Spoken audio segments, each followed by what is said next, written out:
Hi friends, ఈరోజు మనం cauliflower tomato curry ఎలా చేసుకోవాలో చూద్దాం. ముందుగా ఉల్లిపాయలు, పచ్చిమిరపకాయలు, టమాటాలు, కాలీఫ్లవర్ ముక్కలు కట్ చేసి పెట్టుకోవాలి. కడిగి పెట్టుకున్న కాలీఫ్లవర్ ముక్కలు ఉప్పు, పసుపు, నీళ్లు వేసి కాసేపు ఉంచాలి. ప్యాన్లో ఆయిల్ వేసుకొని ముందుగా కడిగి పెట్టుకుని కాలీఫ్లవర్ పీసెస్ వేసుకొని ఫ్రై చేసుకోవాలి. అందులోనే కొంచెం చిటికెడు పసుపు వేసుకొని ఫ్రై చేసుకొని గోల్డ్ కలర్ వచ్చేంత వరకు ఫ్రై చేసుకోవాలి.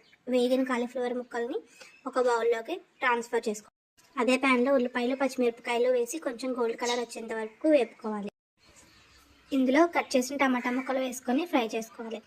ఈ స్టేజ్లో ఉప్పు, కారం రుచికి తగినంత వేసుకోవాలి. వీటిని బాగా వేపుకోవాలి. వేపుకున్న తర్వాత ముందుగా వేయించి పెట్టుకున్న కాలీఫ్లవర్ ముక్కల్ని ఈ టమాటా ముక్కల్లో వేసి ఫ్రై చేసుకొని కొన్ని నీళ్లు పోసుకొని కలుపుకొని మూత పెట్టుకొని ఉడికించుకోవాలి.